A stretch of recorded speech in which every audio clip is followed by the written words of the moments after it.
Hello, hello, hello, everybody, and welcome back to Misfit Corner Comics. This is the Artist Knows Andrew speaking. It is Friday night, and this is the Nerd Den. We are broadcasting live from sunny and humid Jacksonville, Florida, where everybody should come and visit from time to time because we love it when foreigners come down here and check us out. All you people from Georgia and North Carolina and New York, come on down. We call you foreigners down here.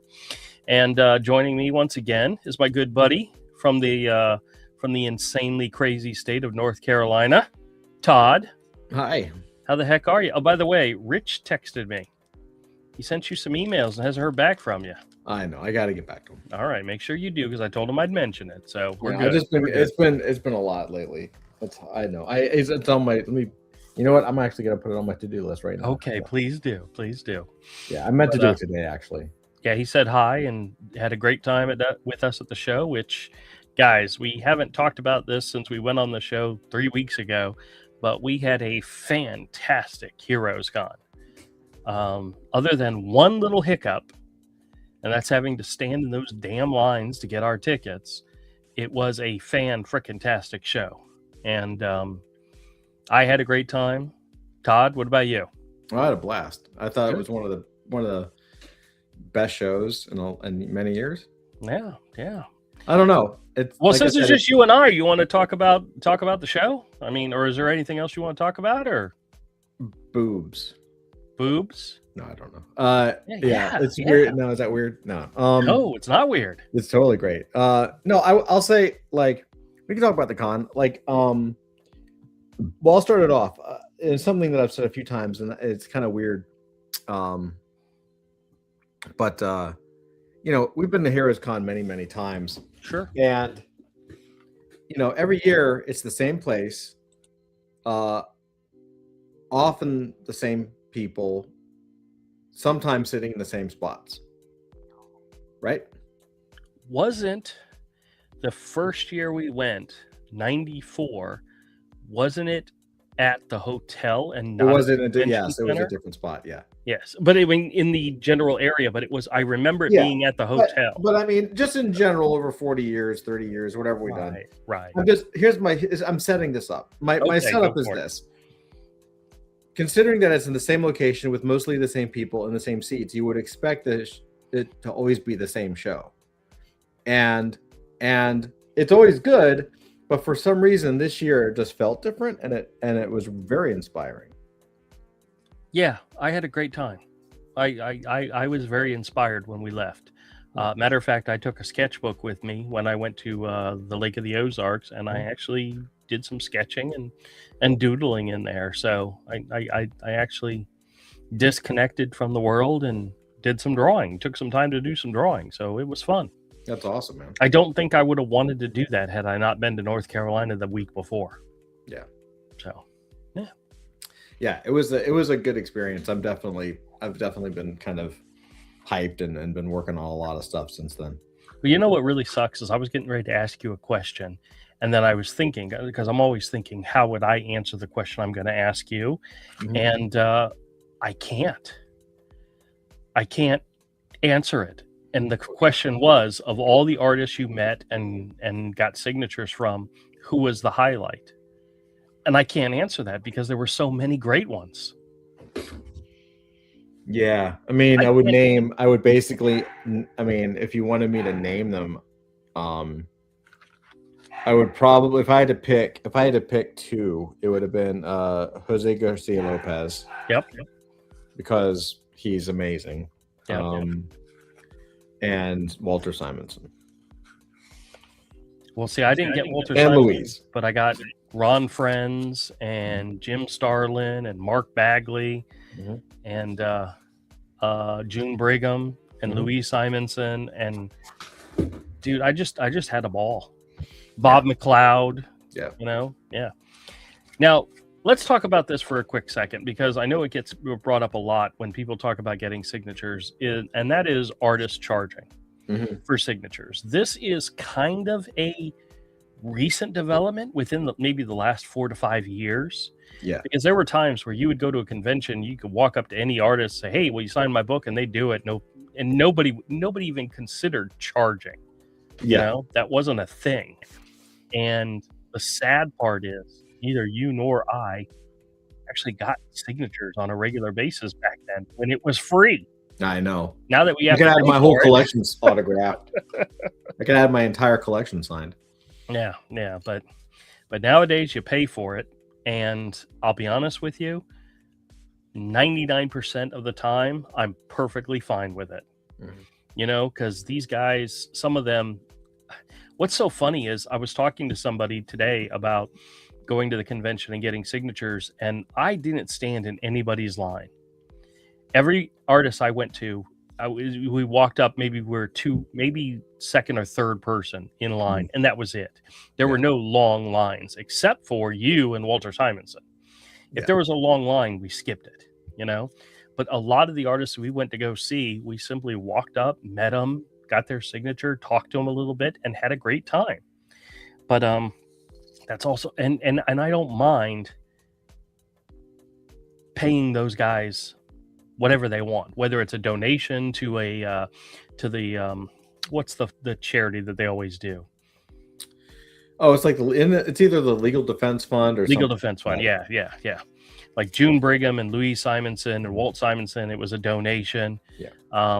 Everybody else, it was like, a little bit to here. And the only person that I spent a lot of money on was Larry Hama. And that was only because I brought him 3 key books. Well, that was because you didn't know that he was going to charge what he was going to charge for specific books. He was already starting to sign it when he told you the price. Well, I was like, no, I'm doing it. Well, it was $20 a book, but if you picked out those key issues, it was an extra $20 a book. And I had 3 of them, so it was a little pricey, but I was not upset. I was okay with it, you know. Mm-hmm.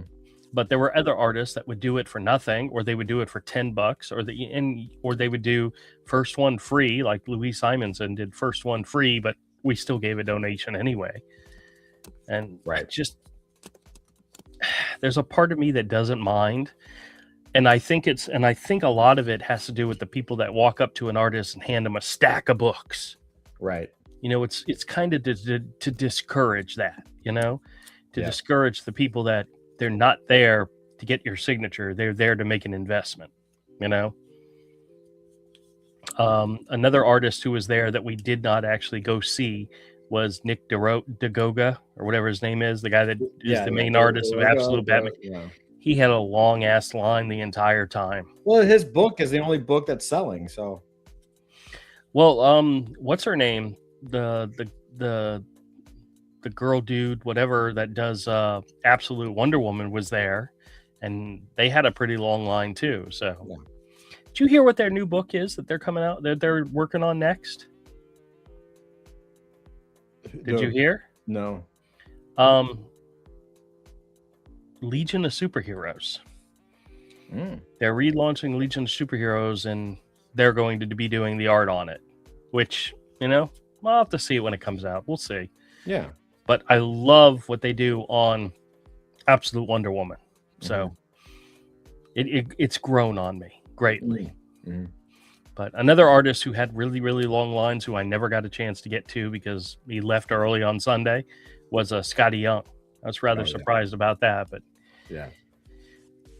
he's got his fans, and they're insane. I don't actually understand it. I mean, he's done a lot of work, and he's good. So I'm not saying that like, oh, he sucks. Why does he have a line? But like, you know, he's got a very long line, and I mean, I know the books are good and they're popular, but I didn't know that they were like that popular, I guess. Well, you know what's so funny? What I think it is about him is because he has so many alternate covers that he does, that it's easier for people to find a cover they really like and to stand in line and get that signature, signed, than it is to find a book that he's actually worked on. You know, you have better chance to find a cover you enjoy. He moved into writing too, so he's doing a lot of he's like drawing and writing. But I don't think anybody's getting his signature because he's writing a book. I don't know. Maybe. I don't know. Yeah, I was a firm. I don't care about the writers getting signatures. I want the artist to sign the book. Yeah. until I went and got Louise Simonson to sign my Yeah. PowerPoint. Yeah. I couldn't turn that down. The thought of having one of my favorite books as a kid signed by both the writer and the artist. And you got it. Yep, and I got it. Are you going to slab it? Probably. Yeah. Because that one's not leaving. I'm not. No, and you got a good copy. You found a cherry copy. Yeah. I paid for it too. So I paid for it too. I know. And actually, I think you contributed to it. Remember? Why? Whatever you do, you mean, Andrew? I did. It's true. Money. I actually own 2/3 of that book because I contributed with your money. My own money. Oh, feels like my wife right there. Yeah, I contributed with your money. Yeah. That's right. Mm-hmm. So I think 2 other highlights of the show for me were the dinners we went to afterwards.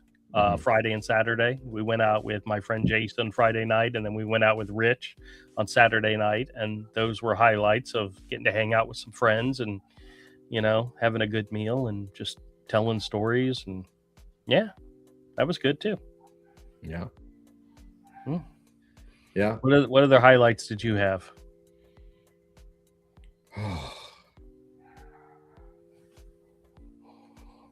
don't know. I mean, I always enjoy hanging out and seeing Michel Fiffe. Like, I love his work, and yep. He's just good to talk to, man. Like, he's one of the few people that I can relate to a little bit, because he's entrepreneurial and because he has he's built a completely different path for funding his work. There's nobody that does it like him. You know what's so funny is last year you met James Robinson. Am I saying it right? I don't know who we're talking about. The guy that signed your books and put the wrong name. Craig Thompson. So I'm totally off. You're way off. I was like, I don't know who you're talking about. Well, I'm not a fan of his stuff, but you are, and you got to meet him. And he was telling you the story of how he does his work. He works on a book for like years at a time. Yeah, and then he just travels the world selling it. Yeah. And all of his stuff is like in storage. He doesn't have an apartment or anything. Yeah, he's very big. He's very big in Europe. So his literary agents basically ship him off, and he goes and does. Yeah, but the funny thing is that that's a lifestyle that you find interesting. And then Michel Fiffe, you find his work ethic and what he does interesting. Well, I find Craig Thompson's lifestyle interesting because I could never do it. I would never want to do it. I mean, I'm not. I mean, he's fantastic. Obviously, I'm a fan. I have everything signed, right? Right. But the idea of being 50 years old and not having a home and just like traveling hotel to hotel with like no family doesn't seem that appealing to me. I'm just a different person. If you were 50 years old, single with no children, whole different story. Maybe. I think that crazy artist traveling the world lifestyle would be great, but there's probably very, very few people out there that can do it. Yeah, I think it's fun. I think it's fun when you're in your 20s, maybe your 30s. I don't think it's as fun when you're in your 40s or 50s. Oh, speaking of which, my mother called me today. Her birthday next year is a big one. It's a 75. And instead of doing a big party like she wanted, she wants to do a cruise. Does that not sound familiar, Todd? Oh, it sounds Mother, familiar. Yeah. Well, she told me the dates, and I looked at the calendar, and it's literally a Sunday to Sunday, which means I'd have to close my store for 3 days because the people who would normally cover the store for me will be on the cruise. They're trying to bankrupt me, man. Yeah. If it was Monday to Monday, I would only have to close for 2 days. But no, it has to be 3 days now. Yeah. They're going to close the store? May have to. No. There won't be anybody left. Well, actually, the only person that may not go is Mike, but he has work and he takes care of the dogs and everybody's pets while everybody's gone. That's kind of his role per se. But yeah. Oh, hey, Avery's here. Let me bring him in. Avery, what's up, man? Nothing. How you doing? Yeah, we were just talking about the convention and some of the things we did. Oh, Avery. Yeah, I'm gonna turn my camera off for just a second. Okay. Avery, I got another comic that just screams your name. This is a Batman issue with Man Bat. Oh, cool. It's Gene Colan goodness in Oh, terror nice. art. I know. So I added it to your stack. Oh, cool. Thank you. Something that I picked. I picked that up. I think I picked that up at the show and didn't realize what it was. But yeah, you're gonna like that. Gene Colan did some cool Batman stuff. Oh yeah, well, Batman and Man Bat. I mean, come on, you know that's gonna be beautiful. Oh yeah. Oh, so how you doing? You sound tired. You sound like you're just waking up or something. I'm tired.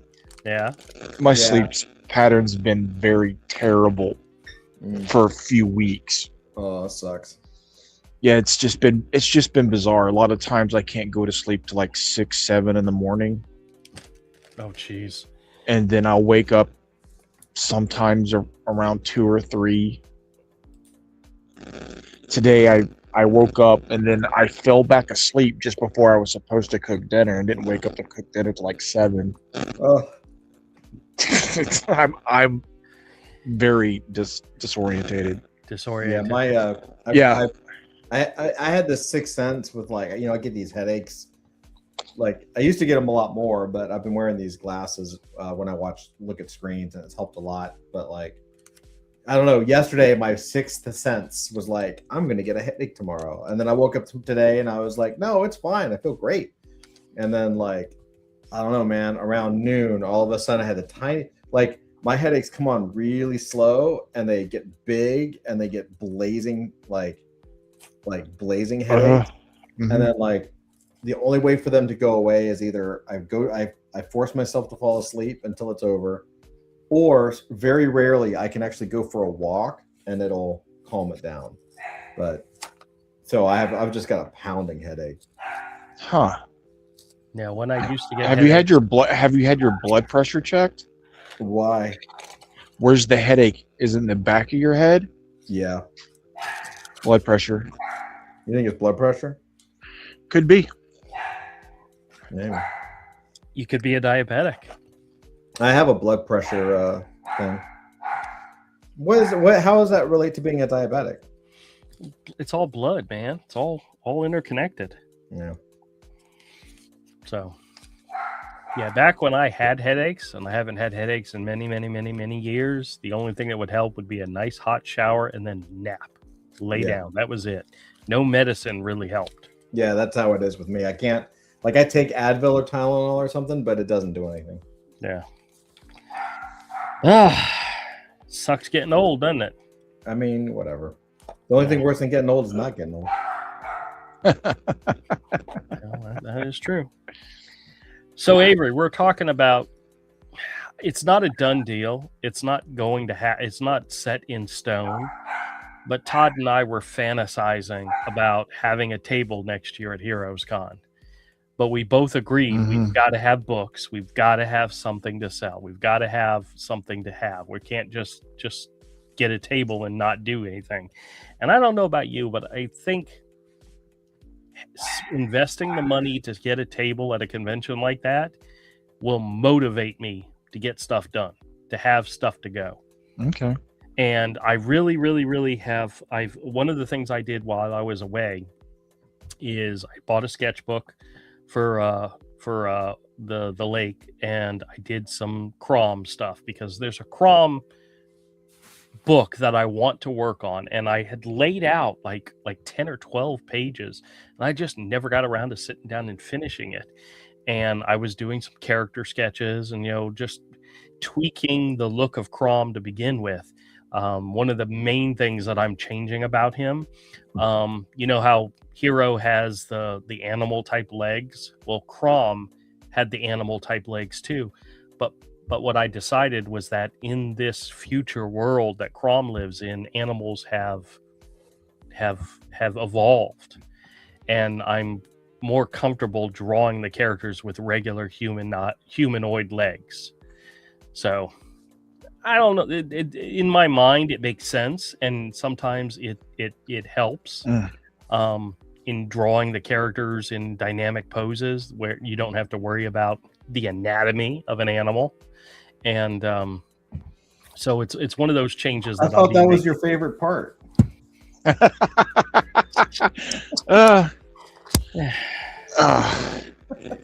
So in other words, if my next book that I work on after Hero Book 1 and Book 2 is a Crom book, I'm gonna want to get some pinup art from you guys. Yeah, let's So go. yeah, so think about it. But you know, if it's a Conan inspired image with a guy that looks like a white tiger, then you nailed it. Listen, this is fantasy of anthropomorphic characters. It can be anything. True. You can make up a reason why some have legs like that and some don't. Right. Like the games I played, the Elder Scrolls. There's a race in these games called the Khajiit. They are cat-like people. Okay. And in some games, they're depicted with having those like hind legs like an animal. Sure. And some they don't. And they have an in-lore explanation. It depends on what phase of the moon they are born. Depends on what type of Khajiit they are. Some Khajiit look like a house cat. Okay. Some look like a giant saber-toothed tiger. And some walk around bipedal like people on regular legs. Mm-hmm. And some have the hind animals like you draw for Hero, like an animal. Right. But they all have humanoid intelligence. And just depending on what phase of the two moons, because this world in Elder Scrolls has two moons, what phase the moons is in when they're born determines what type of Khajiit they are. I think I have an origin story for Crom in which he was a snow tiger, like a full snow tiger, and he and the princess, which is actually Ares' daughter, meet, and he saves her life or rescues her or does something, and Ares kind of makes him her guardian, her companion, and transforms him into a more humanoid version of himself.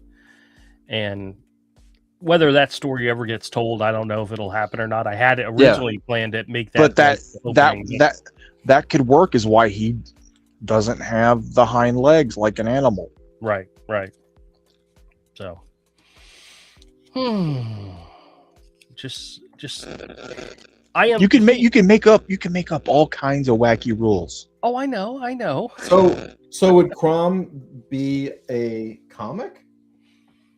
Yes, I imagine. Well, no, I imagine him to have like I imagine his book to be an 8.5 by 11 magazine size comic, and there's stories where it's just about him going on adventures, but then there's a story, an overarching story where he and Princess, the rat girl, are actually on a mission together, and they're traveling the world and seeing the world. But they have a reason why they're traveling together. They have a goal for what they're doing. But there are other stories about him in different realms and worlds and places, and it's a mix of, it's kind of whatever you want to do with him, you know. Yeah. You know, it's kind of like I wanted to base it kind of like on the Conan story, and the fact that every Conan magazine, he was on some other type of adventure, and some of them interconnected, you know, followed a theme of some type, and some of them was just because, hey, he landed in the middle of a situation where he needed to rescue a princess or kill a monster or whatever. Right. That's kind of what Crom's story is. But there is just like Hero has an overarching story, there's a overarching story for Crom as well. That's cool. I'm still developing it, but going on adventures and doing cool shit is the main thing with him right now. That should be the byline. Doing cool shit? Yeah, exactly. Going on adventures, doing cool shit. Crom. Yep. But there's a we'll have to maybe for next week, but there's one of the signature auctions going on right now. Yeah. Some of the pages, man. Oh my god. Some of the highlights that I saw. Yeah. I'll just tell you about the Wolverine #2 cover by John Buscema. Oh wow, the Silver Samurai one. Silver Samurai, yeah. Yeah, wow, very cool. I don't remember the issue, but the Tales of Suspense. They have the very first page of the very first appearance of Iron Man. Oh, cool. Oh wow. In his very first appearance, he's like busting through a wall. So literally, it's a splash page of Iron Man, and it talks about introducing Iron Man, and it's his very first drawing, very first appearance published. Wait, wasn't the very first page with him on it him putting the suit or pieces of the suit together? No. You sure? Because Sure. I remember seeing that, but that might Maybe be right. That might not have been. This is the. I mean, from what I saw, is the splash page from Tales of Suspense, first appearance. Wait a minute. Did Iron Man first appear in Tales of Suspense? Yeah. Are you sure? Possibly. I think so. I think so. I like how he doesn't believe me when I'm like pulling the information from the auction site.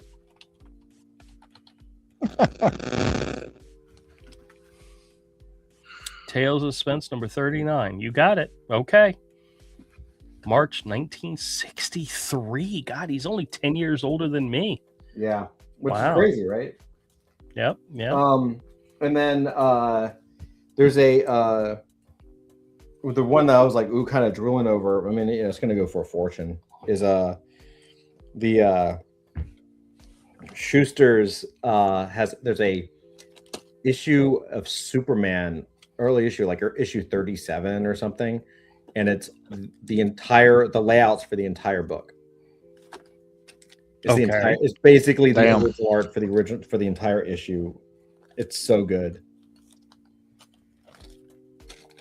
And like every page is signed by him too, which is cool. That's cool. Oh wow. Yeah. So, I don't know. I thought that would be. There's a lot of just Schuster work in this auction. So Avery, when we met some artists, I did pick up a few like sketchbooks or art books from them. Oh, cool. Just so I have more than just a signed copy. And I want to show you the 3 books that I got. So I'm going to highlight me real quick. The first one is Art Adams' 2025 sketchbook. And it's just filled with it's a lot of like cover, like sketch covers, like what he did, sketch covers. There's some really great ones in here, and there's a couple, like he has a few characters that I guess he gets requested a lot, like Creature from the Black Lagoon. So you see all the small versions that he did, but I mean, dude, it's awesome. And Todd, do you know who the character is on the cover of this sketchbook is? Is that Firestarter or whatever? No, look closely. The hint is in their t-shirt. I don't know. I can't tell. Did I not give you a copy of that Action Comics annual #1 with Spider-Man and Batman fighting the vampire girl in the bayou? Oh, yeah. That's the vampire girl from the bayou. That was the shirt cool. She wore as a Mr. Peanut shirt. That's cool. Yeah. All right. Next one. I met Bob McLeod, and I got him to sign my New Mutants #1. And he had a couple of different sketchbooks, but the one that I liked the most that I bought was this one, Inking Before and After with Bob McLeod. That's a good book. What it is he went back and he had different books where some of them were where it was his pencils and somebody inked it, or it was somebody else's pencils and then his ink on ink. So you get to see both the penciled and the ink version, and it's a whole crap load of just different. Right, like that one was Hey, MK. What am I thinking? What am I thinking? Howard the Duck page. This one is like a Conan page from John Buscema. And some of the pencil versions are not like really tight. They're breakdown pencils. And I'm not sure if that's exactly what he used, but it's really cool looking at, breakdown pencils by John Buscema and then Bob McLeod's inks on top of them. Yeah.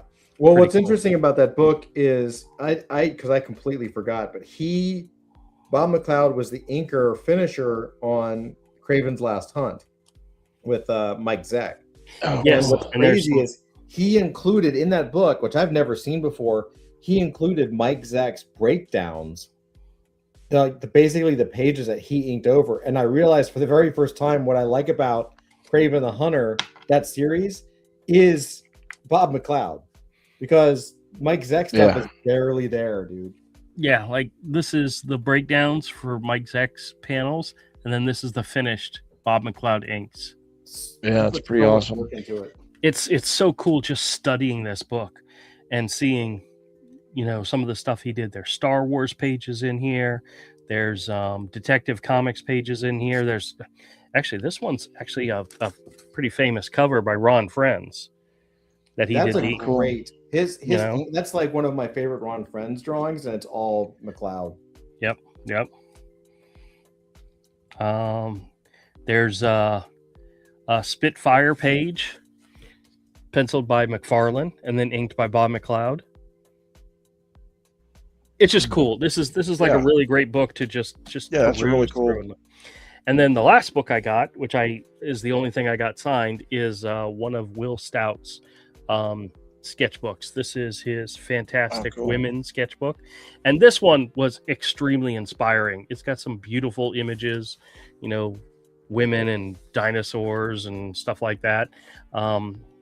But actually, what's kind of cool, the chance of dragons.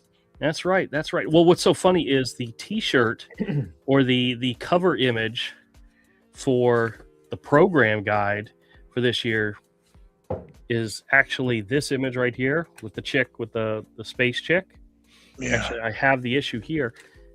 I thought this might be a new image. Turns out it's not. It's from like 1980. Actually, no, hold on a second. There was a date on it. Nope, 1999. I was wrong. But he took this image and reused it, and they used it as the convention book and the T-shirt. So it was kind of cool. Still 27 years old.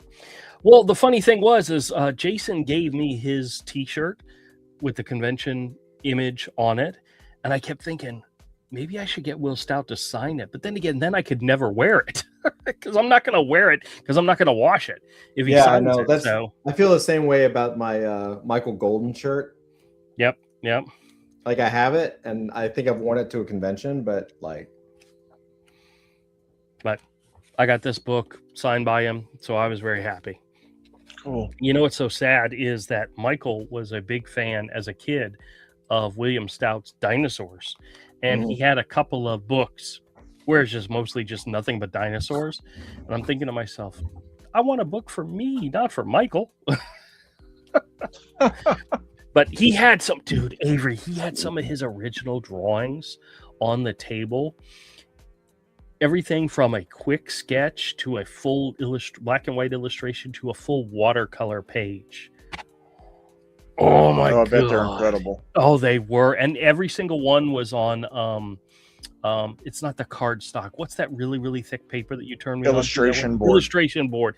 Every single one was on a piece of illustration board, and they were all different sizes. He literally cut them to whatever the size of the image was. Mm-hmm.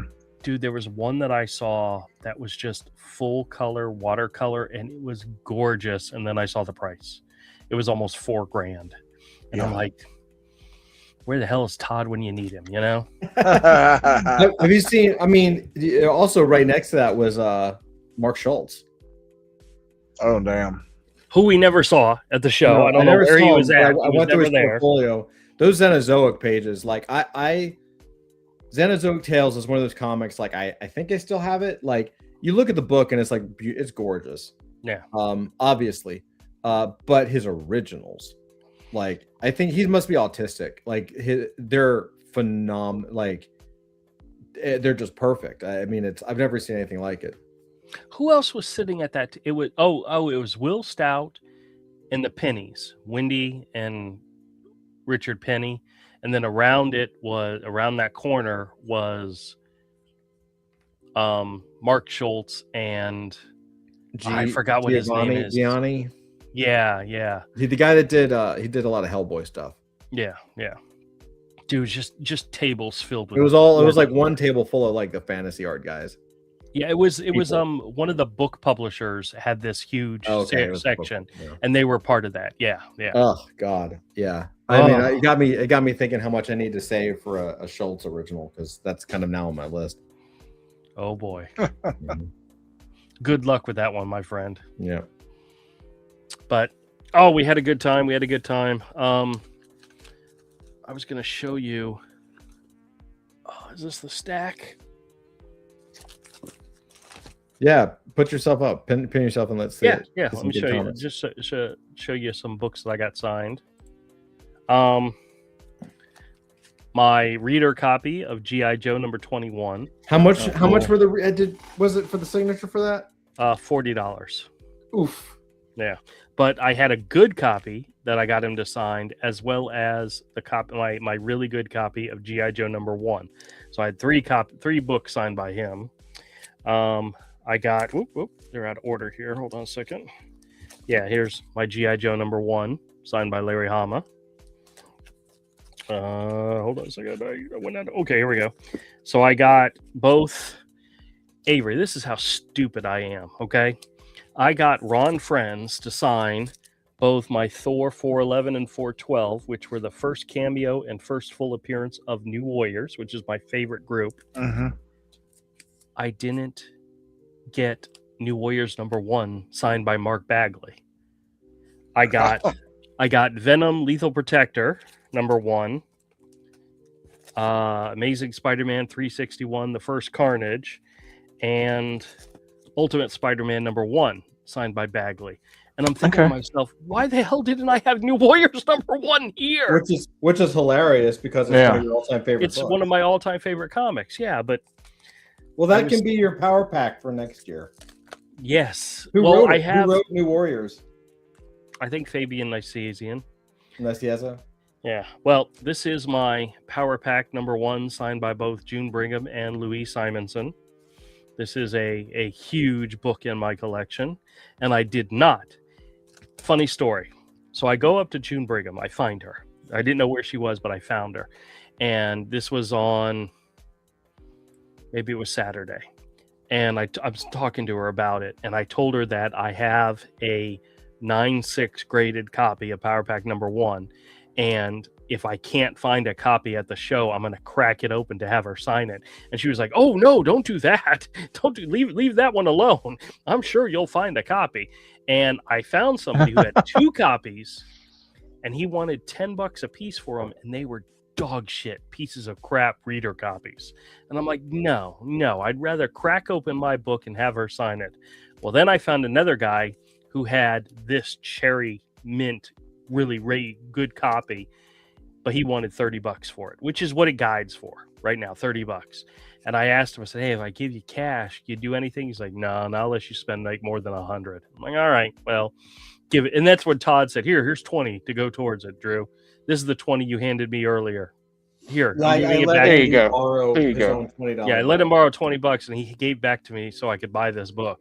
And when I showed it to June Brigham, she says, "Oh, this is a really nice copy." I said, "I know." Nice. Atari Force number 1, signed by Jose Luis Garcia Lopez. That's cool. Yep. Marvel Boy number 1, signed by J.G. Jones, who, by the way, he had this sweet ass portfolio book that it was $75, and I almost went back and bought it, but I had to hold off. All right, funny story about this one. So, Jim Starlin, at another table, not at his table, another table, they had stacks and stacks of Jim Starlin books signed by Jim Starlin, and they were $20 a piece. It didn't matter whether it was a graphic novel or an issue. They had Cosmic Odyssey. They had a whole bunch of different stuff. They had Breed, and they actually have, I have Breed number 1, the silver version. Well, there's also a gold version, and they're all signed by him in like a silver pen at the bottom corner. And I'm like, because he wasn't at his table at the time, and I'm like, ooh, do I just buy one of these for $20 and have a copy with his signature, or do I go get my copy signed? Well, I decided, screw it, I'm just going to go and get my copy signed. And he signed it with a red pen, a red brush pen. I'm like, oh my God, that's so much better. It's so much better than having like a silver signature down here in the corner. I'm so glad that I'm so glad that he's an artist that actually like pays attention to that kind of stuff. Unlike, as much as I love him, people like Dennis Cowan. Yeah, I know. Avery, I tell you about the Dennis Cowan signatures. I'll tell you. You tell that story in a minute. I got 2 more to show. No. All right. Web of Spider-Man #1 signed by Charles Vess. Oh, that's nice. a great signature too. Nice. And last but not least, Bob McLeod, New Mutants #1. Nice. Oh, so happy. That's an awesome one. That's one I would want for sure. I'm. This is in the stack to be graded for myself. Yeah. So the Web of Spider-Man is also the Starlin is also the Marvel Boy, the Atari Force, the Power Pack. These are literally all for me. I think the only one, like the Bagley ones, this one I may keep for myself. The other 2 may become available at some point. I mean, having 1 signature is good enough for me, but it's all a matter of. And what's so funny is with these 2 issues, these Thor issues, I have a 9.6 graded copy of each one. Oh, nice. So if I get those graded from my personal collection, I can make those available. But this one, G.I. Joe #1, stays in my collection, but this one maybe possibly sold. We'll see. Okay. But yeah. Oh, dude, we had so much fun. Yeah, I had I waited. So Dennis Cowan, I don't know. There was only like 3 people ahead of me, and like I don't know. It took like 40 minutes. He was doing a sketch or something for somebody, or an interview. I think he was doing a lot of talking and he was doing an interview or something. There was somebody there with a camera. It was a lot. Yeah. And but I handed him my 2 Deathlock issues, the one with the Punisher issues, which Kent Williams inked. I just love those issues, and I gave it to him to sign. I was just like, yeah, these are my favorite all-time issues. And he signed it, and he had a black Sharpie marker, and so he signed it in the black area, like you basically see like the first part of his name. Show it. Do you have it? Do you have them? Do you have them to show? I can get them. You want me to get them? Yeah, go ahead. All right, and then I'll tell you the other stories. But hold on. Why wouldn't he have some sort of metallic pen? I don't know. And do you know what's so sad? I had metallic Sharpies with me, but see, Todd did not realize he was going to sign it with a black Sharpie. And had he known that, had he seen that ahead of time, he could have taken one of my Sharpies and hadn't. It's just this is a learning process for us too, some of the artists, they actually take time to make their signature really nice and stand out, and others are like, yeah, whatever, just sign it. I am an absolute nobody, and I still had metallic pens at my table to sign. Well, when people bought shit. Here, pin me for a second. Sure. It also doesn't help that like his art style is really kind of chaotic and scratchy. So yeah. This is the first book. I mean, it's a story. I love it. Ready? Oh my God! It disappears completely. You see it, right? It almost completely disappears. Yeah, it's completely disappeared. So for those that don't know, it's like right there. Yeah, if you were glancing at that cover, you would never notice that it's. And signed. I'm like, you got an area over here that like big pink area. Yeah, this is why people started like putting like no, sign it in the corner box, because here's the other one. You ready for this, Avery? This is the best. I love this cover so much. Oh, again, you could glance at it and not notice it's signed. Do you see it? Yes. If you glanced at that, you would, and look at all that red. That's what I'm saying, dude. Like, what? Okay, I was like, all right, well, I mean, like, I don't even know if I could get it. Not that I care, but I don't even know if I could get it certified. Like, people like CGC would be like, "What? You're muted, Andrew." Oh, no, you could. You could still see the. You could still see the signature. Yeah, here, I'm gonna put this over here. All right. Well, I forgot there was 3 more I wanted to show. Okay. Dark Horse Comics presents number 80 with Art Adams' signature right there Cool. in the bottom where you can see it clearly. Yep. New Mutants Special Edition #1, where he signed it in the clear box, so you can actually that's see great. the signature. And then, of course, my X-Men #42, where he signed it. I thought he would sign it on her boob, but he didn't. He signed it on her cape. So he signed it where he signed it respectfully, so you could still see the boobs. That's right. That's right. Like he still wanted you to be able to enjoy the boobs. That's right. That's right. Now I will say that this one I love that I got this signed, and this is a good story too. Put me on the pen real quick. Sure. So I got Daredevil. Right, I love this cover. Yeah, Lee Weeks and Anna Senti. That's cool. That's fantastic. And they both use different color pens. That's pretty cool. And what's really cool about it is like you can take me off of full screen, but what's really cool about it is that I ended up talking to Anna Senti for a little while, and she ended up just signing it for me because she did work with the same people that I worked with at Marvel. Like she worked with my department basically. I wasn't there. This was like a couple years ago. Oh, but cool. She was like, "Oh, did you know this guy?" And I was like, "Oh, so and so." And she was like, "Yeah." So we commiserated on working with Marvel a little bit. And then I was like, "Oh, do I owe you money for this?" She was like, "You're a Marvel guy. No, just go take it." I was like, "All right." Oh, nice. Dude, cool. some of the old guard, the people that were, the artists du jour when we were growing up are awesome people. Oh yeah. They're great. They're great. Well, it's amazing what happens when you don't have a bloody massive ego. Well, or like, actually, that's what Jay Lee said to you. Remember? Well, he was funny. Yeah. Yeah, he brought Jay Lee. Or what ego they do have was earned through massive sales to back it up. Well, Jay Lee, Todd said something to him about something, and he was like, "Well, that's from having a massive ego," and whatever it was in reference to was pretty funny. But oh no, it was you were talking about the Namor issue. Like, do you cringe when people bring these for you to sign? And he's like, no, it helps to have a huge, massive ego. Yeah, it was pretty funny. It didn't bother him at all. He was like, that's cool with me. Yeah. And his new book looks pretty good. Oh, yeah. I did buy the first issue of that. Not at the show. I bought it at the convention, at the comic book store the week before. I just forgot all about it. Yeah, he's actually Avery. He's got an actual book that he's drawing, which is good. Yeah. What I've seen of it doesn't thrill me. No, it's not our thing. Yeah.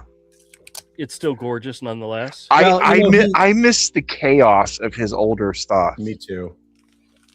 I mean, that stuff, he got so artistic. I mean, his line work is gorgeous, but he can't put so much power into it anymore. It's more like every panel is a cover. Uh-huh.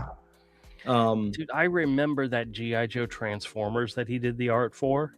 Mm-hmm. Every page was gorgeous, but it wasn't a G.I. Joe Transformers comic, Right. It wasn't an action-oriented shoot 'em up bang bang comic.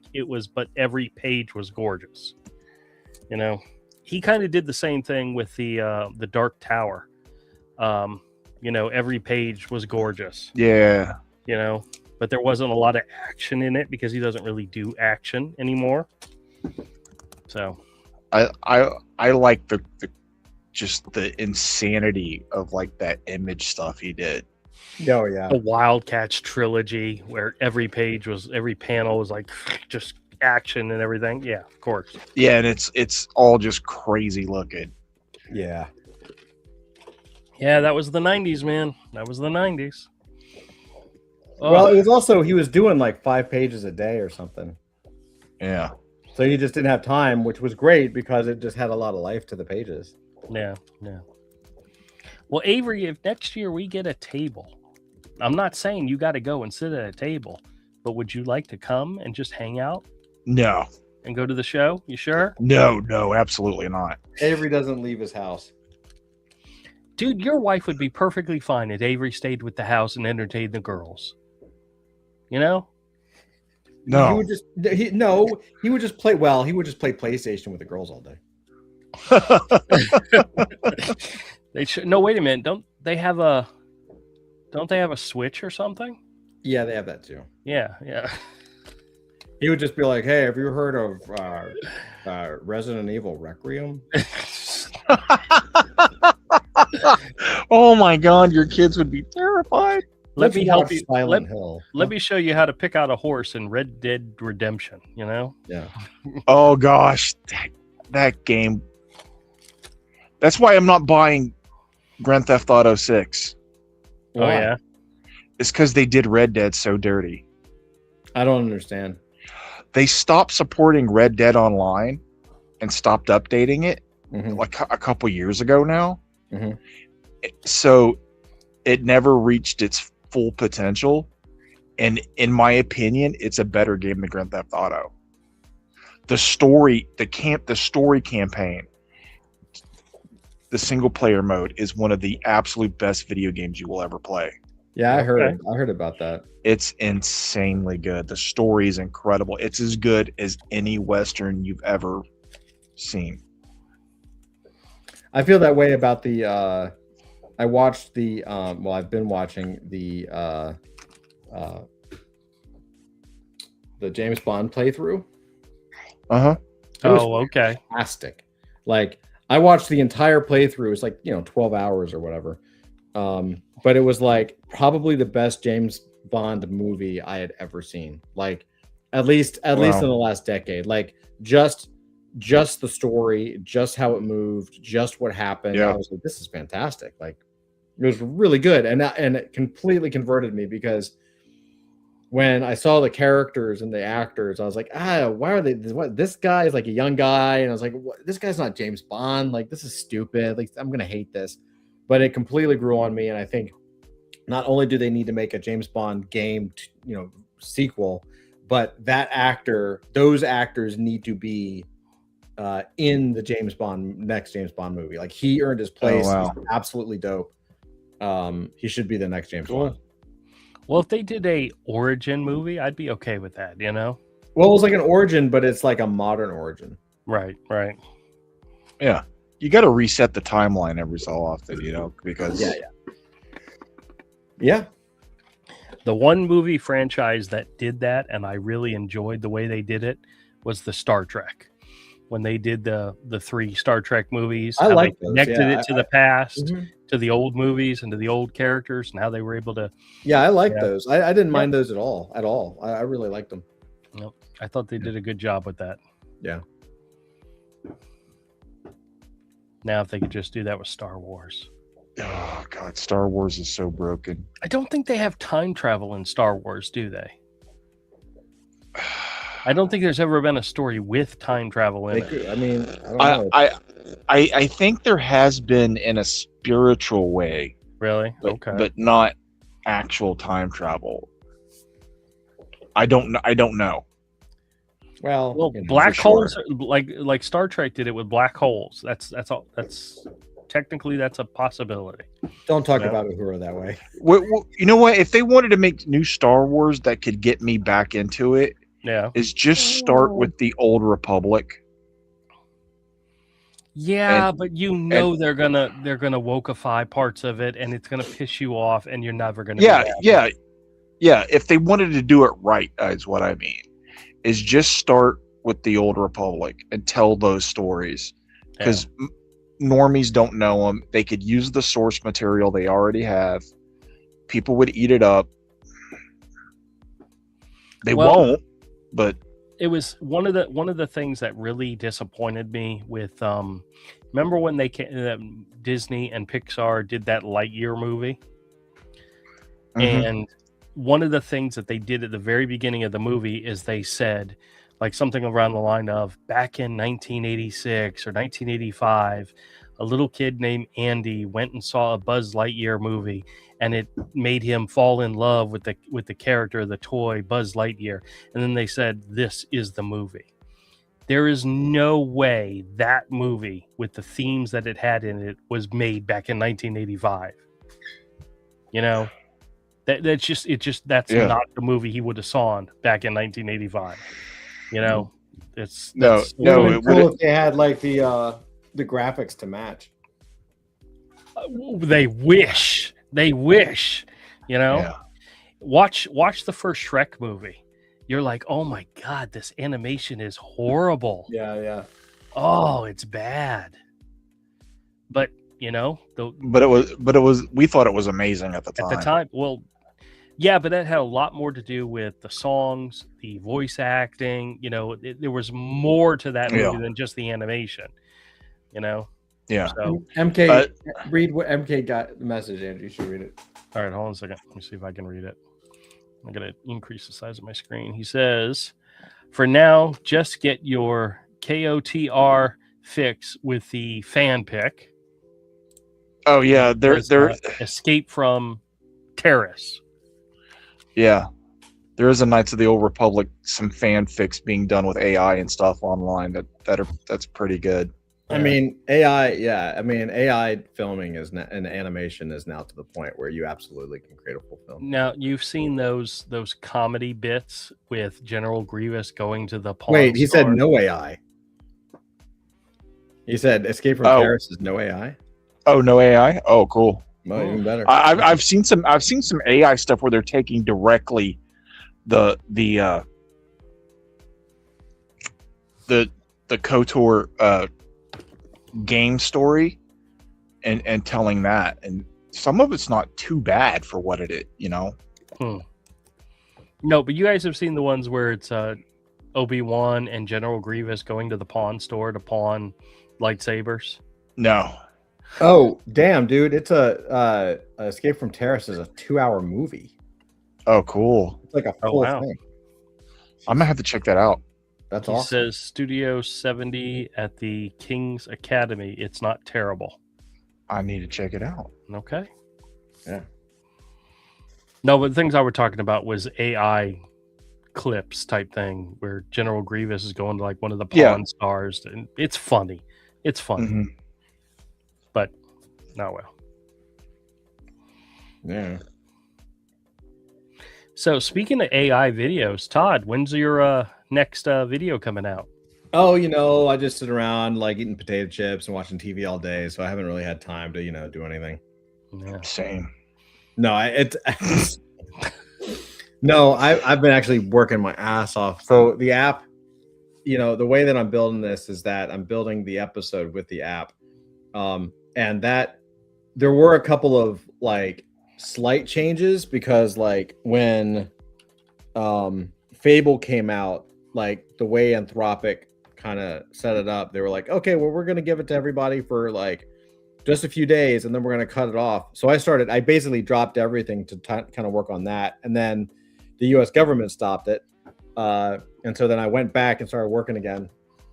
And then I was going to like, and I'm working in the app, so it's pretty much ready. In fact, as of tonight, I actually got everything pretty much in there, but it does. Long story short, yeah, I mean, the episode should be ready soonish. I mean, I'm leaving on a trip for with the family in a minute, and it's a thing with the summer, but I'm gonna get it done. And the app itself, I'm probably gonna, as soon as it's ready. The app's, I'm jumping around, but the app's probably a few months away from actually releasing, but internally it's pretty much done. And I mean, it's a full it does full VFX. I can do full compositing. It's not a competitor to anything like DaVinci or Premiere. Like it's for getting everything ready to go to those apps. So it does a lot. And I even put a comic book, like a comic creator in there that I have to play with for Avery. Oh, awesome. Yeah, so I have to play with it a little bit, but I mean, I basically had all the stuff ready anyway. I just needed like a panel layout system, so I was like, okay, we'll do that. So yeah, I got a lot of cleanup, but it's pretty dope. I mean, it's really, really cool. So I don't have an exact date yet for the next episode. What I can say is that I've been working on it pretty much all day, every day for the last 4 or 5 months. like the whole thing. And so it should be soon, because now there's not much left to build at all. Like as of tonight, there's actually not much to build left. Okay, so the question still remains: when's your next video coming out? I don't know yet. Okay. It's probably going to take me a couple of weeks, because I'm traveling and stuff, but I'm going to be working on it, so it should be ready pretty soon. Do you have a goal set or no? No, man. I just gotta get it done as soon as I can. The problem is I can't have a goal right now, like an actual deadline. I usually work on deadlines, but with summer the way it is, with the family and the kids, all this stuff, like if I set a deadline, I'm just gonna burn myself out, because I'm gonna miss it. You know what I mean? Right. Plus there's always so many random variables that can pop up when it comes to the programming of this that you cannot anticipate them. Yeah, I mean, without making excuses, it's going to be sooner rather than later, because there's nothing else. There's nothing, like, basically the barrier before is that I was using all these different systems, and I didn't want to have to do that, and I was lacking a lot of things, and now I've baked all of that stuff in. Yeah. And there's bugs and stuff, but Plus, when you introduce something else new to it, it could absolutely break something else that you couldn't even have foreseen. Yeah, but those are all work throughable. It's pretty but you have no idea how long that can actually take. Yeah, well, it'll be I mean, I won't be able to release it to the public probably for another few months, but internally it'll be fine. Ooh, I got an email from CGC that they're doing signature series.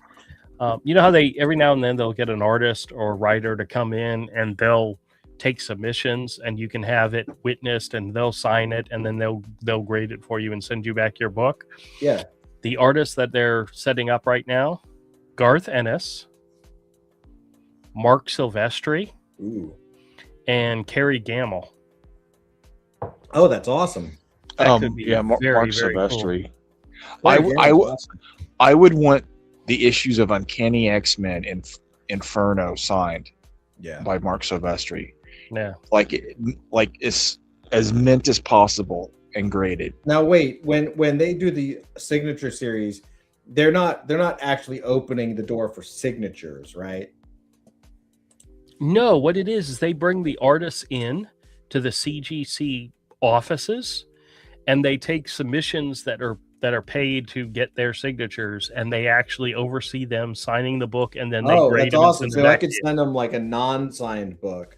Exactly. That's exactly what it is. That's awesome. I would, because Inferno is what got me to collect comics. Yeah. It's not the first comic I bought. I don't even remember what the first comic I bought is, what issue of Star Wars or Indiana Jones or whatever it was. But that was what got me to go to the comic shop. Avery, for the first time. You find this interesting. My youngest started reading Hellboy.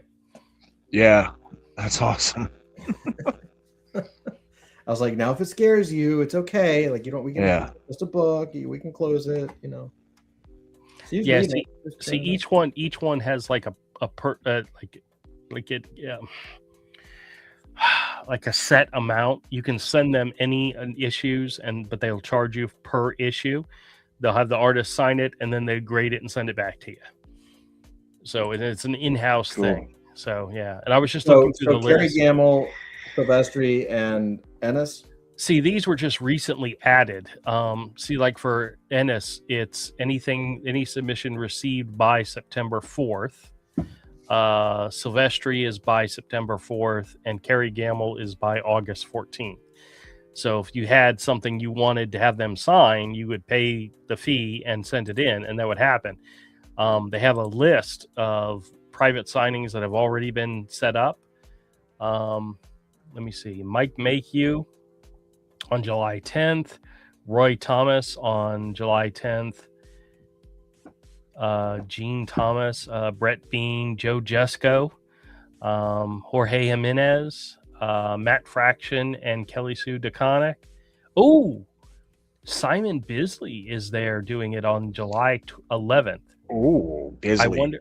This says these are open submissions, so you could actually send in your Lobo #1 in by Could you July do that right 17th. now? Like you could do it now. Yeah. Yeah, Jim Starlin.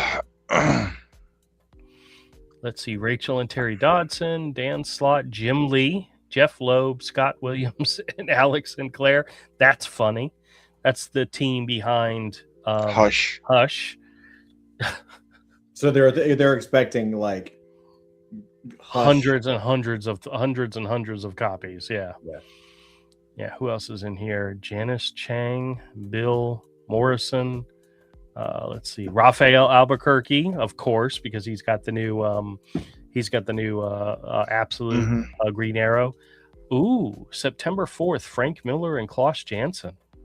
Yeah. Both of them. J. Scott Campbell, October 16th. Oh, wow. An artist I didn't like, but now I like them because their other stuff is awesome, and I've seen it in black and white. Yeah. Juan Gideon. Gideon? Yeah. What has he done? That dinosaur DC book. Where the DC characters are dinosaurs. Oh, the Jurassic League. Yeah. Oh, I remember Warren, Daniel Warren doing the covers. Yeah, it was a different artist on the interior. Yeah. But he was selling on Instagram some of those pages from that book. Really? Oh, wow. And they look cool in black and white. They look really cool. I've become a big fan of that dude's art. He's incredible. It's just when I first saw his stuff and I saw that Jurassic League book, I was like, oh, what is this? I didn't like it, but now I look at it again. It's like, oh, that dude's incredible. There's a few people like that where you're just like, that's just stupid, and then you're like, wait a minute, no, I'm stupid. yeah, it's like that dude's badass. Because I came across his Instagram and started seeing his stuff in black and white, and looking at some of his other drawings. I was like, this dude's badass. He's batshit crazy. It's so good.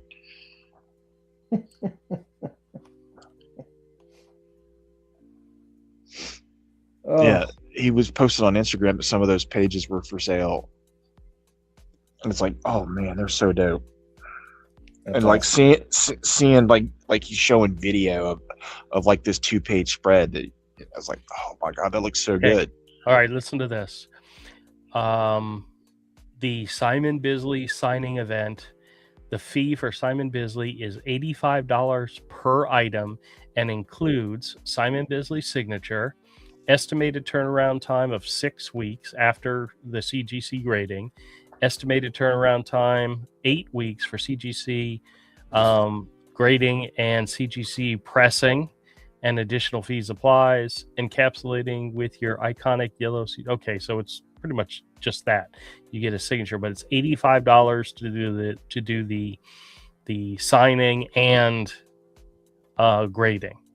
Well, the grading alone is $30. So if you sent Lobo #1, it would be $35 for the grading and $50 for a signature. Yeah. So, damn, that might actually be cool. Yeah. Versus, are you going to be going to a con that he's going to be at anyway? Well, he was at MegaCon. Yeah. We know that he was at MegaCon. So yeah, but then you also get the signature series banner on your. Well, you would too. You get the signature series banner, not just the signature verified banner. They're both gold. They're both yellow, but one is, I would want all 4 issues, or how many issues was Lobo? 4 issues. 4 issues. I would want all 4. I would want as minty as possible. Do you need all 4 issues? Because I currently have all 4 issues at my store. I have copies. I know I have copies. Okay. I don't know what kind of shape they're in, because it's been decades since I've even laid eyes on them. Right. I know I have them. Now I'm looking at what I got here. I'm checking to see if they have. Okay, here we go. Here you go. This is the Jim Lee, Jeff Loeb, Scott Williams, and Alex Sinclair page. Let me see how much it costs. And oh, shoot. The seat. All right, here we go. The CGC private signing fee for Jim Lee is $140 per item and includes Jim Lee's signature. The CGC private signing fee for Jim Lee remarker is $570 per item. Wait, say this one more time? Hold on.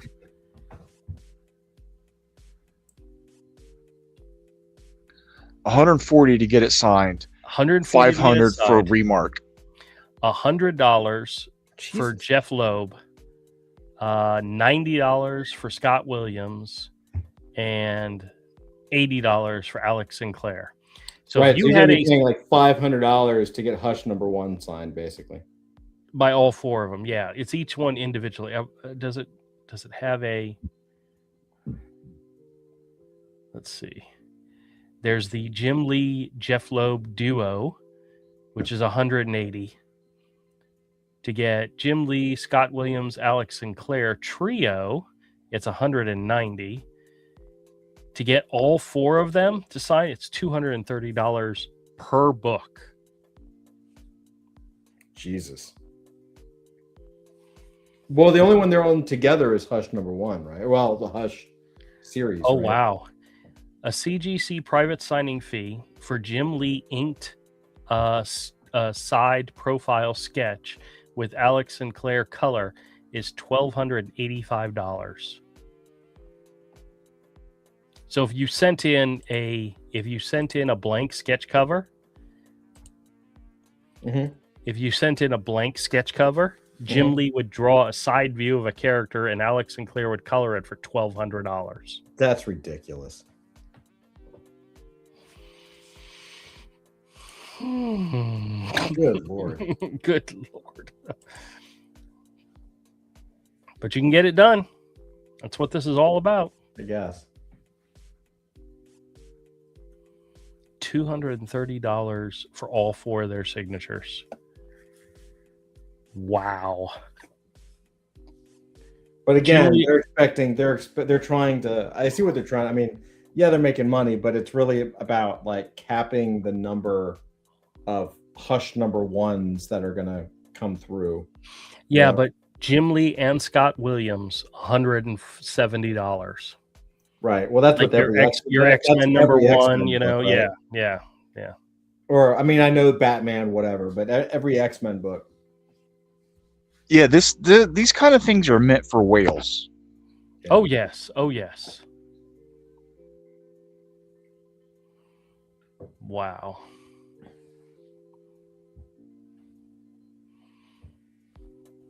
Well, and there are plenty of people out there willing to do it. Sure. Now, the Simon Bisley, $85. That might be a cool thing. You know? If I got a copy of Lobo #1 signed by Simon Bisley and slabbed, that'd make a great Christmas gift for a friend. That would be pretty awesome. That'd be cool to have in the store, man. Oh yeah, that too. That would be awesome. Yeah. You want to know what? Okay, Terry and Rachel Dodson. Want to see what their fees are? Sure. Just I could share the screen. I could see it being $50 to $100 for those two. 70. What? Yeah, 70 for each one, or is that's the signing plus the slab, right? Yes, the signing plus the slab. What's so sad? Tony sent in his copy of Crisis on Infinite Earth. No, it wasn't Crisis on Infinite Earths. It was Future Imperfect, which was the Incredible Hulk Future story. And he sent it in for the George Perez signing, and George passed before he could get the books signed. So he got it graded, but just not signed. Oh, Oh no. man. And I bought the copy he had sent in, and later sold it to somebody else, but it was not signed. It was just graded. Oh, wow. They're coming out with the George Perez Teen Titans Artist Edition book. Oh, really? Oh, nice. Could be cool. He was a master at handling big team books. Yeah. Yeah, he was a master at handling lots of things. His ability to maintain consistency and scale with that many characters in a story was incredible, because that's a shit ton of work, drawing that many characters and them all look right over and over repeatedly for panel after panel. Yeah, for sure. A big team book is a ton of work. You know, if you're just drawing Punisher fighting some bad guys in an alley, after he guns those dudes down, you don't have to draw them again. Right. They're not there's not 10 different characters, you know, counting team or more interacting constantly.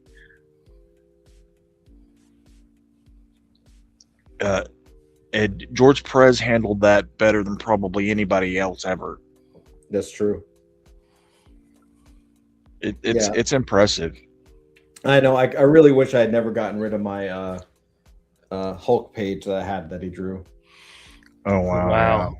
Brett Bean for a signature is $90. Why don't you share this? For a remark, yeah, I know. I'm sorry. For a remark, it's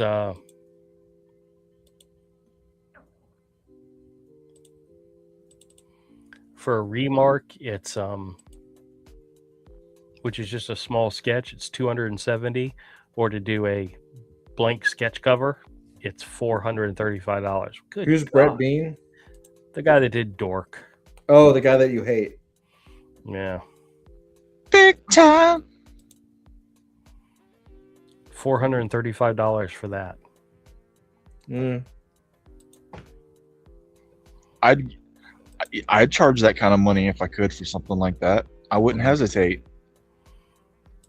Yeah. If the demand is there, take it. Like, well, it's like also take, he's take not getting $400. Like a lot of that, half of that, at least, is going to. Oh yeah, CGC's taking their cut too. Yep, absolutely.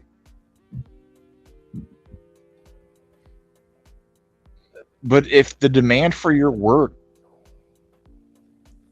you know, demands those kind of prices and higher, then you're a fool not to take it. Of course, you should charge as much as you possibly can.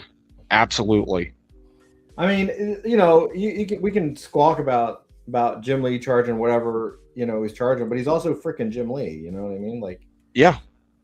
Like you, whatever. I mean, it's all priced in. Like, if you're gonna pay let's say $300 to get Hush #1 signed by all 4 people plus slabbed, that's probably a fantastic deal, because that book is not going to sell for $300. You know what I mean? Like, you have all 4, like a 9/8 that's signed by all 4, the entire team. The day's going to come that book will be thousands, because Jim Lee doesn't do, especially if you go for the rare mark one, Jim Lee doesn't do a lot of sketches and sell them anymore. Right. You know, he doesn't.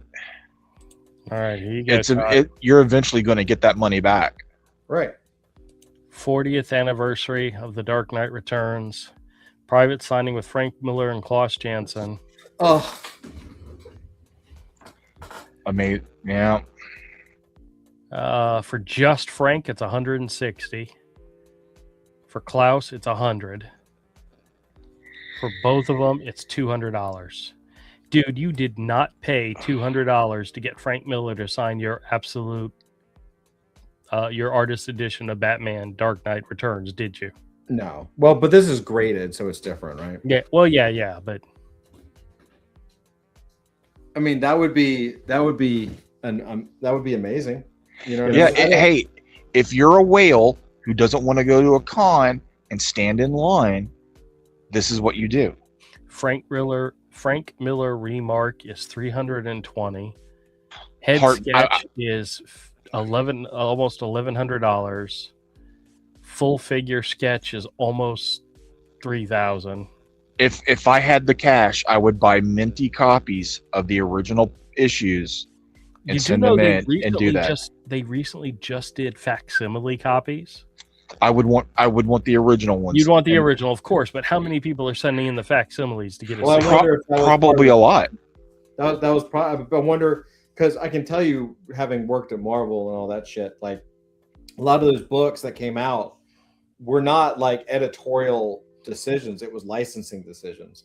And so I wonder if CGC had a deal with DC to set this up, right? And then they release the facsimile editions because they know it's going to boost. One, it'll sell, and two, they can get them signed. Sure. Get your CGC exclusive variant. Wow. Yeah. See. And of course, they offer their own variant. So they're going to a variant cover of Dark Knight. Yeah, it'll be the facsimile reprint of Dark Knight #1. Most likely. That's a great cover. Yeah. Yeah. One per customer or account while supplies last. Wow, that would be super rare. Now, if they could have gotten his ex-wife in on this too, to sign him. Yeah. Damn. Yeah. That'd be like, pay it.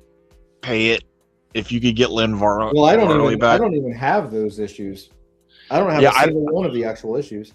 I don't either. I bought a trade back when we were in high school, and I still think it's like 13th printing. Yeah, that's what I got. I got my original from high school. But it's like, like the two series that I actually want that I've never owned that I would want, like Cherry and maybe even graded, would be Dark Knight Returns, which would be dope. So this is tempting to me, even though I don't have the issues.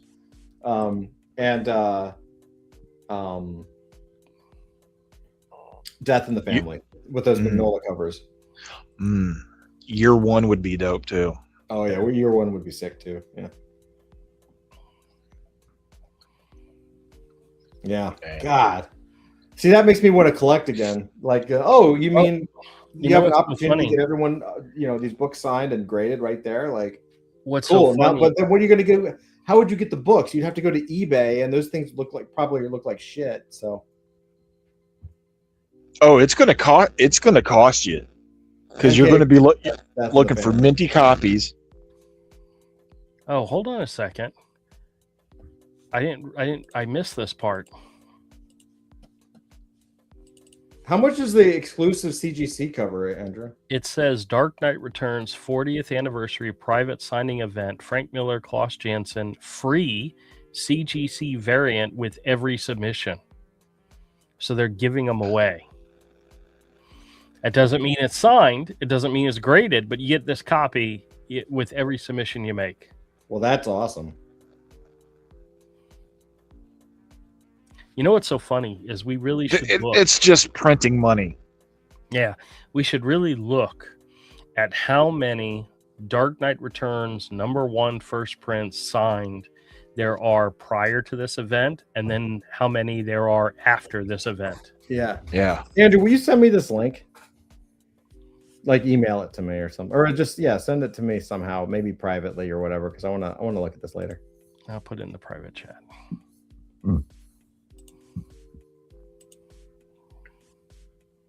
As I said, Avery, one of the things that I realized at this convention was that like all of our heroes are older than we are.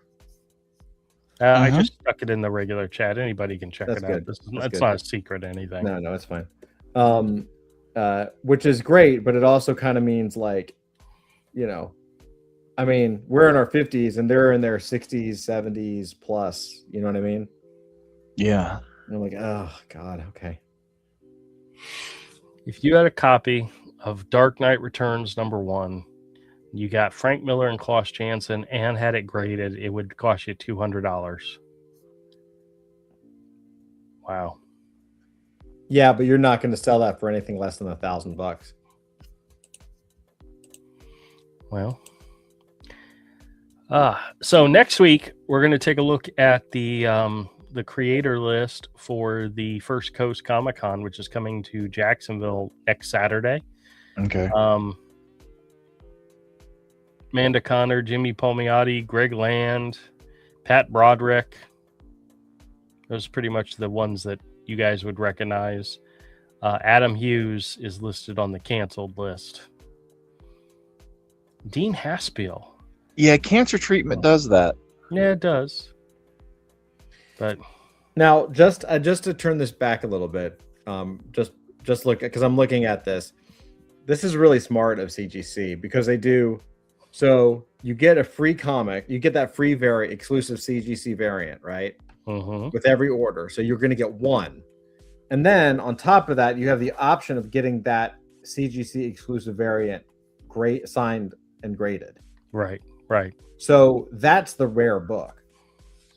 Yeah. So if you really wanted to go out and kind of get the collectible, what you would do is you would just get any copy, whether it's a 4.0 or a 9.9. Like you just get any copy of Dark Knight Returns, any issue, and then send it in and get it signed by one of them, and then you get that exclusive and you get both of them to sign that and grade that.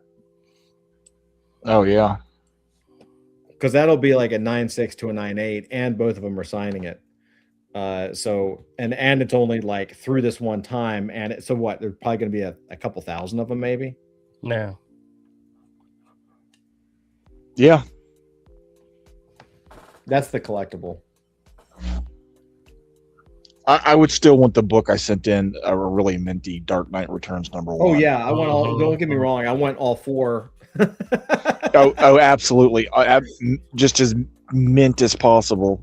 I'm like, but how can you get one? Like, how can we get like a cheap, like, how can you get mint copies of Dark Knight Returns? You probably already have to have one. That's what I'm saying. Like, I don't that or pay through the nose. Like, go to Coliseum of Comics and pay.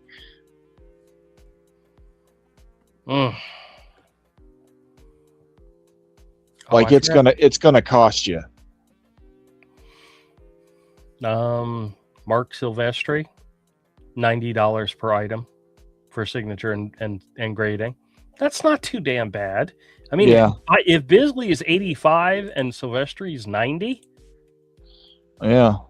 pick your favorite copy of whatever X-Men issue is your favorite. They're Wolverine on the X, dude. Yeah. For me, it would have to be those issues of Inferno for sentimental reasons. Yeah.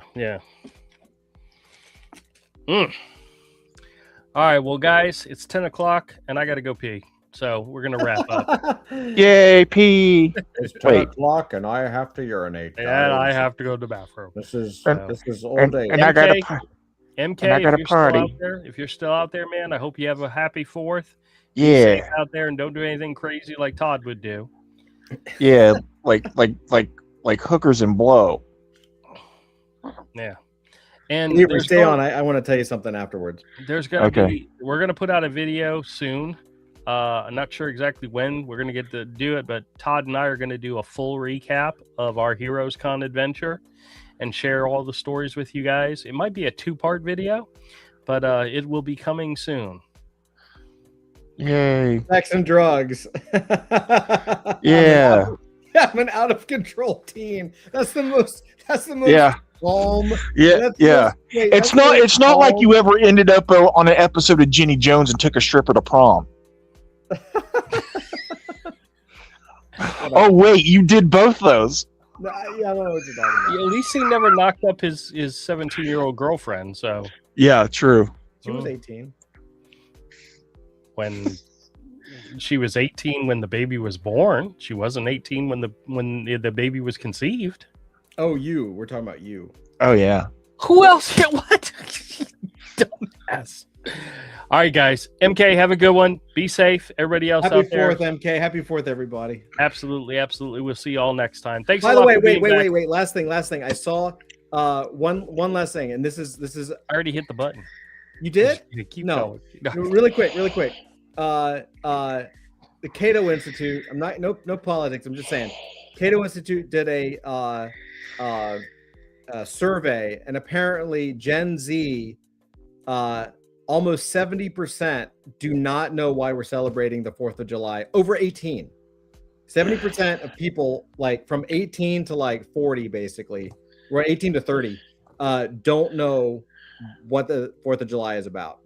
So sad. Horrifying. So if you have kids, please God teach them. Like, please teach them. So I'm teaching my kids, just basic stuff, but they get it. They know. Good. It's an important holiday. And they're reading Hellboy, so that makes it even better. That's a way to end the show. Yes, 4th of July, educate your young and give them Hellboy. Perfect. Okay. Bye, guys. Bye, guys.